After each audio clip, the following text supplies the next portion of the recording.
আব্দুল কাদের জিলানী রহমাতুল্লাহ আলাইহির কাপড় ইস্তারি দেয়, আব্দুল কাদের জিলানী রহমাতুল্লাহ আলাইহির কাপড়টা ধুইয়া দেয়। আমরা বাংলা ভাষায় যাকে বলি ধোপা, সুবহানাল্লাহ কোন। ধোপার মরণ হয়ে গেল, কবরে ওনার সাথে কি আচরণ করা হয়েছে?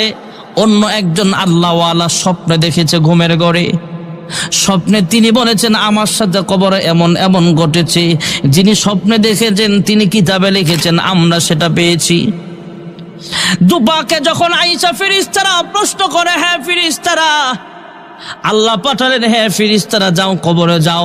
আল্লাহর হুকুমে ফেরেশতারা আয়েশা দুবাকে প্রশ্ন করে, এই মিয়া আমার রাব্বুকা, সুবহানাল্লাহ কোন।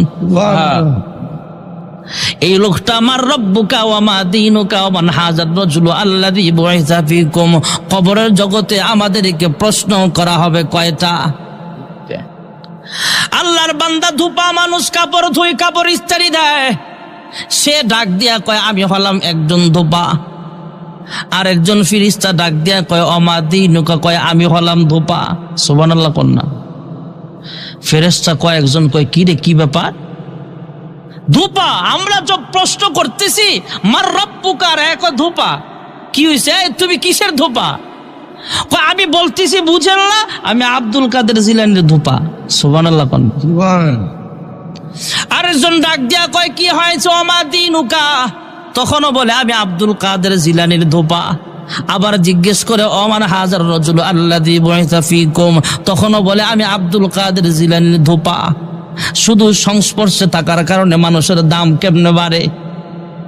ফেরেশতারা আল্লাহর কাছে কল দিয়া কয়, আল্লাহ তোমার একজন বান্দা কবরে আসছে, তাকে আমরা যাই জিজ্ঞেস করে সে বলে আব্দুল কাদের জিলানীর ধোপা।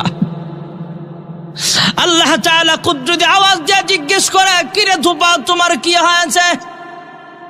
কয় আল্লাহ ফেরেশতারা আমাকে জিজ্ঞেস করছে, আমি আর কি জবাব দিব? আমি বলেছি আমি আব্দুল কাদের জিলানীর ধোপা।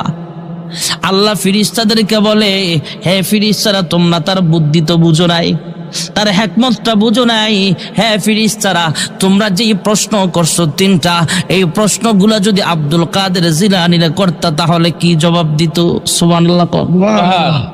আয় আল্লাহ, আমরা যদি আব্দুল কাদের জিলানীকে বলি মার রব্বুকা, সে জবাব দিবে আমার রব। জোরে বলেন কে? প্রশংসা সবই কেবল তোমারই রব্বুল আলামিন, দয়ালু মেহেরবান করুণা ওয়া ফুরান, আর কেহ নয় তুমি মালিক।